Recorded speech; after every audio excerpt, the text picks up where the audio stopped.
नवरात्रीच्या 5व्या दिवशी स्कंदमातेला वंदन. त्या आपल्याला धैर्य, संयम आणि संतुलन शिकवतात. पण आजचा बाजार मात्र हे संतुलन हरवल्यासारखा दिसला. सेन्सेक्स तब्बल 733 अंकांनी कोसळून 80,426 वर बंद झाला. निफ्टी ही 236 अंकांनी घसरून 24,654 वर स्थिरावला. एकूण 912 शेअर्स वाढले, 2,828 शेअर्स घसरले आणि 106 शेअर्स बदलले नाहीत.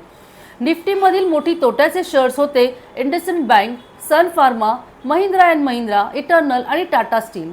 तर वाढलेल्या शेअर्समध्ये L&T, Tata Motors, Eicher Motors, Reliance Industries आणि ITC यांचा समावेश होता. सेक्टर्समध्ये bank, metal, IT, telecom, pharma सगळे 1 ते 2% खाली आले. मिड कॅप आणि स्मॉल कॅप गुंतवणूकदारांनाही दिलासा नाही. दोन्ही 2% घसरले. IPO चाहत्यांसाठी आज Siddhi Cordspin, GK Energy, Satvik Green Energy यांची लिस्टिंग झाली.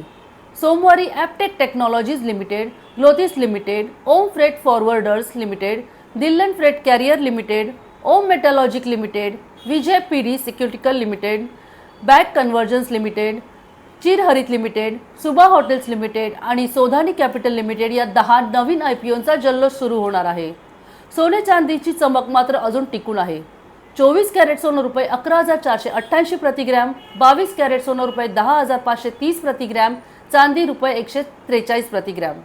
तर मंडळी, जसं स्कंदमाता धैर्य आणि संतुलन देतात, तसंच आपल्यालाही या लाल वादळात गुंतवणुकीचं धैर्य आणि संयम ठेवावं लागणार आहे.